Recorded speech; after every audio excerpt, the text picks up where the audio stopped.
పాకిస్తాన్కి మీరు ఏం చెప్పాలనుకుంటున్నారు? అంటే వాళ్ళు తెలివిగా ఇక్కడ భారతదేశంలో జీవించే హిందువులకు ముస్లింలకు మధ్య గొడవలు పెట్టాలనే విధంగా దాడి చేశారని మీరు అనుకుంటున్నారా? పాకిస్తాన్ ఆలోచించినట్లయితే మేము ముస్లిమ్స్ హిందువులతో గొడవ పెట్టుకోము. ఇక్కడ ముస్లిమ్స్ క్రిస్టియన్స్ హిందువులం అందరం ఒకటే.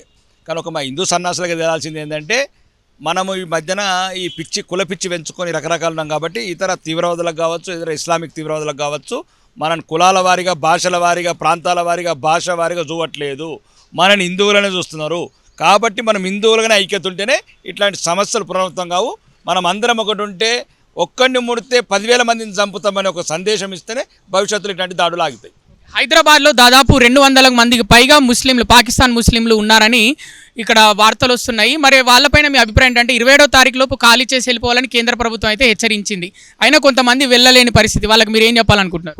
వెళ్తున్నారు, కొద్దిగా వెళ్తుంటారు. అది పోలీస్ డిపార్ట్మెంట్ చూసుకుంటుంది, ఇంటెలిజెన్స్ డిపార్ట్మెంట్ చాలా ఉన్నాయి, అంతర్గత డిపార్ట్మెంట్ చాలా ఉన్నాయి. అవన్నీ చూసుకుంటే కొద్దిగా లేట్ అయినా 1-2 రోజులైనా డిపార్ట్మెంట్ చూసుకుంటే ప్రభుత్వం చూసుకుంటుంది. అందరు వెళ్ళిపోవాల్సిందే. ఇక చివరిగా నిన్న రజతోత్సవ సభలో కేసీఆర్ మోసం చేయట్లో number 1 Congress party, number 2 BJP party అని చెప్పడం జరిగింది. ఆ వ్యాఖ్యలను ఏ విధంగా చూస్తారు? మోసగాడికి పర్యాయ పదమే కేసీఆర్.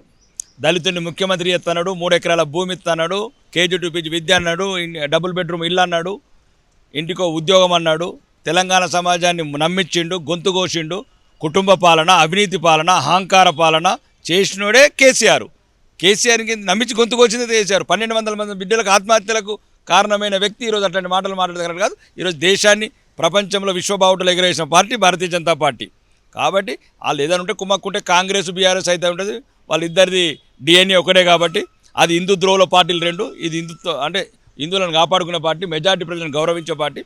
కాబట్టి కేసీఆర్ మాటలు లెక్కలోకి తీసుకోవట్లేదు. Thank you.